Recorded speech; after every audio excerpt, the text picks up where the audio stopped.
Hello everyone, my name is Cassandra and today I'll be your narrator. This video is a contemplation of images and facts depicting the life of Franz Kafka. All images and facts used are credited at the end of this video. To begin, we have a picture of the German author with an example of his signature. The man's signature is commonly found with the suffix of doctor, like our example here. Let's cover a family history. Franz Kafka was born July 3, 1883 to a family in Prague. The family were German Jews who lived in a ghetto but were excluded from German-specific relationships. The children were raised and educated in the German language and disconnected by the father from their Jewish heritage. Kafka is said to have felt like a foreigner in his own family from the treatment of his tyrant father. He was interested in all parts of his heritage, but that was just one of multiple things that kept him at a distance from his father. He was said to connect most with one of his sisters, who he felt was the only one to understand him in the family. This image is of his sisters at a young age, named left to right, Vali, Ellie, and Otla. To continue the history, Kafka's home life was greatly influenced by tragedy. His two brothers died in infancy. His mother was a simple homemaker and was not educated enough to be able to really understand his aspirations of being an intellectual. His father was even less educated than his mother. Kafka's father was, as said before, a domineering patriarch with whom Franz had a complicated and difficult relationship. Both of his parents struggled to understand their son's interests in the life of an intellectual, the turning inward of Franz, as he contemplated his own existence. These two images are of his parents Hermann and Julie, and a letter Franz wrote his father. Franz never gained the courage to give this letter to his father. Let's look at a scope of his life. Franz Kafka grew up distant from his parents and siblings, and this distance carried over into his adult life. He educated himself in Jewish languages and culture, though he only wrote in German. Franz went to multiple higher education institutes and had a close friend, Max Brod, but never smoothed things over with his father and could never settle down. His failed romantic relationships were blamed on his combined desire for freedom and dread to be alone. These feelings were thought to branch from his constant illnesses, which ranged from insomnia to tuberculosis, which he would eventually die from at age 41. This image is a letter from Franz to one of his romantic interests, at one point his fiancée, Elise. She was a relative of Max.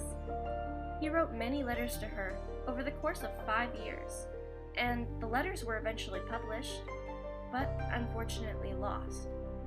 This quote is said to come from one of his letters. "You are at once both the quiet and the confusion of my heart." This image is a postcard from Franz to Max. And this is a picture of the two together. Now, let's think about how this man's life influenced his writing. If we look at Metamorphosis, written by Kafka, we will see much of his life experience reflected in the story. We don't see his physical ailments, but we see his strained relationships and mental instability.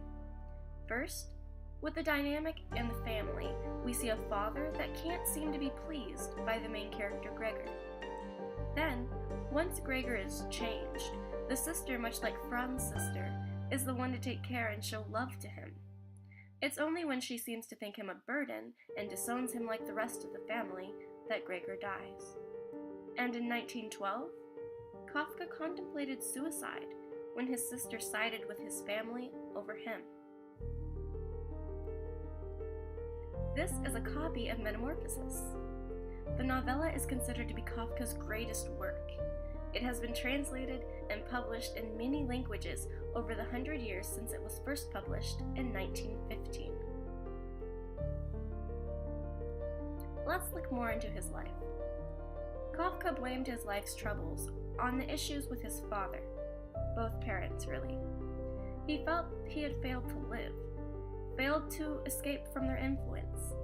He felt that he should have severed ties and gotten married, had children, created his own life separate from his family. He felt emasculated by his father, useless, as if he had lost his own will. Often Kafka's writing features a struggle against an oppressive force. In 1916, he completed The Judgment, which is said to be about his relationship with his father.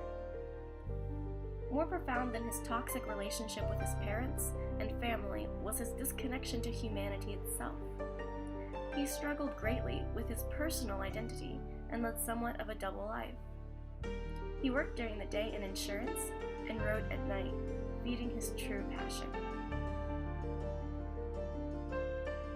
This is an example of Kafka's work that would make it to Tel Aviv. It's believed that during his lifetime, Franz burned the majority of his work. After his death, in a letter to his friend Max, he asked that the rest of it be burned. Fortunately, Max ignored that request, and the work was published instead. This is a picture of Franz's tombstone. He was buried June 11, 1924 in a Jewish cemetery. The grave is found in Prague. For a modern touch, these are two statues dedicated to the great man, both located in Prague.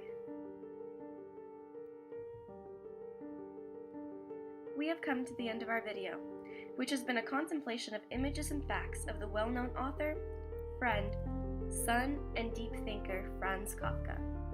Thank you.